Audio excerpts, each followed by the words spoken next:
Speaking about, filming in Boston, or at least having a Boston connection, is the show that people keep talking about, raving about. They say it's a feel-good show of the century, Love on the Spectrum. Yes, I love this show, and I have some serious connections to the show because I've interviewed 2 of the cast members, technically 3, because I got to interview one of their girlfriends too. Interesting. So yeah, have you seen it yet? I have not seen it. Yes, I got something that I've seen that you haven't. Yes. Oh my gosh, finally! But I'm sure you're familiar with the concept. It's a docu-series, more or less. It gets sometimes lumped in with the dating shows just because it's about dating, and the producers do set the cast members up on dates. But really, all they're doing is just kind of nudging along reality a little bit and showing the world what it's like to be in the dating scene as somebody who's on the autism spectrum. And it's fascinating because I think so many people are learning that the autism spectrum now is not just this straight line where, like, on one side you're heavily, in need of special services, and on one side you barely notice. No one notices. Yeah. It's not one straight line. It's like a big circle where it's almost like a character profile from an RPG, right? Where like you're closer to certain traits than others, and it manifests itself completely differently in everybody. And that's something that I kind of learned just from watching the show. So there are some criticisms of the show, as there are with anything depicting any sort of reality and a group of people who are misunderstood by the masses. Some of those criticisms are like the music choice for the character when they're playing, like when there's like a particularly quirky scene, maybe they'll have like some sort of like a childish sounding song going in the background, like the bed music. But and so there's been criticism like, you're infantilizing the cast. They're these grown adults. You shouldn't be treating them like kids. I don't personally see it that way at all. I think that's just a classic reality show trope of having like the goofy music during a goofy scene. Yeah. And they're clearly not trying to make fun of these people intentionally. I mean, not intentionally. They're not making fun of these people at all. They're like just showing them in their day-to-day lives. And of course, naturally, like in all of our day-to-day lives, funny moments happen, Is it like a blind date? Like they set up 2 people who don't know each other? Yeah. That's exactly it. Yeah. They set them up. And it's more it's not like they're setting them up to fail like other reality dating shows would. They're setting them up for drama. They're not picking people out who are like the most dramatic, They're genuinely trying to find a good match for someone. And like a lot of these people on the show are going out on dates for the first time ever.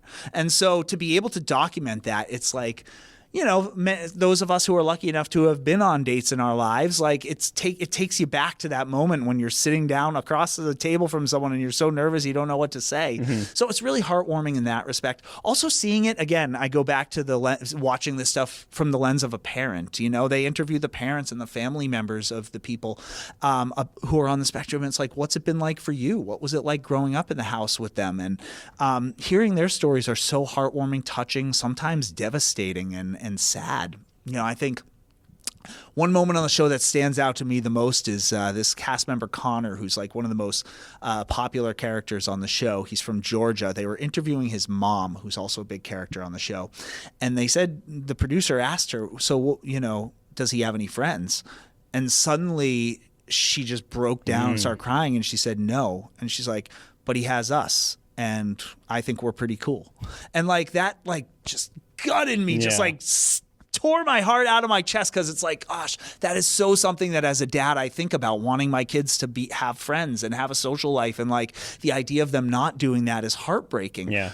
But because of this show, these people on the autism spectrum, the cast members, now have amazing social lives. And that's exactly what I heard from James and Pari, the 2 local Massachusetts cast members, when I've interviewed them. I interviewed James last year and Pari this year. Are these 2 different seasons? So James has been on all 3 of the U.S. seasons. They continue to document his life. Pari is a new cast member from this season. James told me like his life is now better than it ever has been. Pari too says that going on Love on the Spectrum is the best thing she's ever done. Nice. So for all the criticism the show gets, it's really doing amazing things for the people that are involved. And so I don't want to spoil anything, but is James still with a partner, or are they now have the confidence to like date or the ability to, or? Yeah, I mean, I can tell you, I'll say this, and I'll say spoiler. It is a spoiler, but you should still watch the show because there's a lot of educational value in it, even if you're not really following along with the plot. Mm-hmm. They're very open about this on social media and stuff. Pari lucked out. She's one of the only cast members on the show who they got it right on the first date. Wow. Others have had to go through bad dates and be like, sorry, we're not a connection. We're not a connection. The first person they set her up with, this amazing girl, Tina, who lives in Somerville, who I've also met, they're still together. That's it was awesome. like a year after filming. And James is a funny case because they set him up on all kinds of dates on the show. None of it worked out.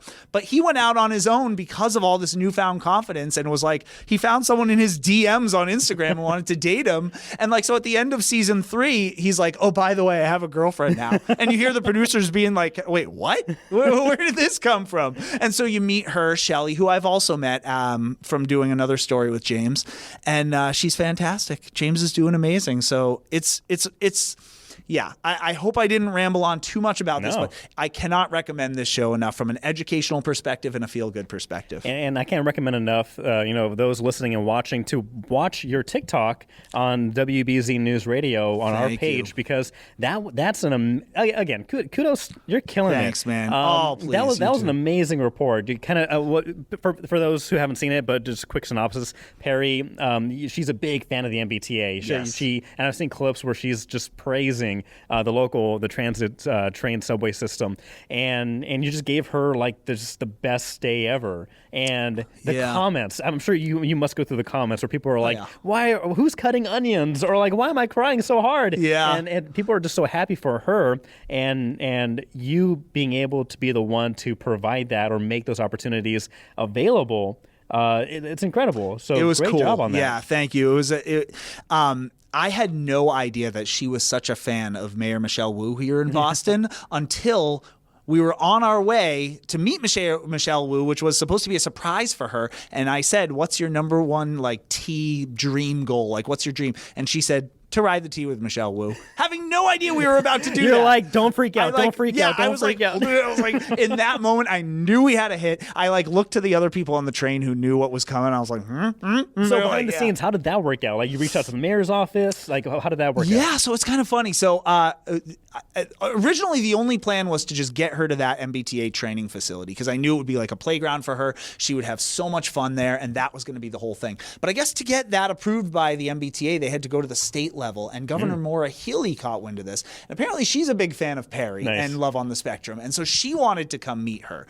Scheduling didn't work out, but I kind of had the idea in my head, oh my gosh, this big public figure wants to meet Pari. I have to make this happen. So just for the heck of it, I reached out to Michelle Wu's team. Come to find out, they're also fans of Love on the Spectrum and Pari. So they said, yeah, we'll be there 100%. And so unfortunately, Pari went to the wrong train station that morning. I cut all this out, but we found her.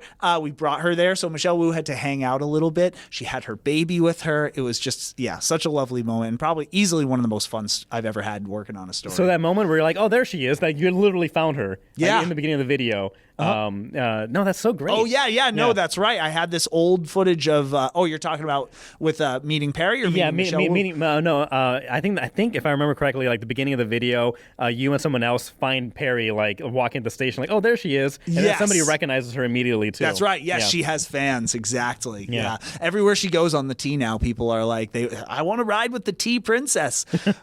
She's such a lovable character, as is the entire cast of Love on the Spectrum. That's the other thing. It's like a show is only as good as its characters and its cast, right? Yeah. And all the characters, everyone on Love on the Spectrum is so authentic and real and lovable. Where is it streaming? Netflix. Okay. Yep. So I just got rid of my Netflix. Did you really? I did. What? Yeah. Because I hardly go on it, and the price increase was going on, and plus The Last of Us was coming back on, and so I deleted one to add like HBO Max. I'll send you my password. All right. We still have No, that's awesome. Well, again, if you haven't seen Matt's TikTok on Pari, check it out, and check out Love on the Spectrum, because it looks so good. Jamie and I were talking about it in one of our last episodes, and I confused Love for the Spectrum. I heard that. Love is Blind for Love on the Spectrum. And I was like, oh, no. Very different shows. Very different shows. That's hilarious. Let's see. Well, although, it was funny when you said that and you were confusing with Pari, because it just so happens that Pari's girlfriend, who she meets on the show, is blind legally. She has a condition called CVI. I can't remember what that stands for, but she walks with a walking cane and everything. So the fact that you were confusing that specifically, I was like, maybe that's why. But maybe I guess that's not. why. And it's also a blind date kind of setup, right? Blind dates. Okay, yes. so I'm not completely in the wrong.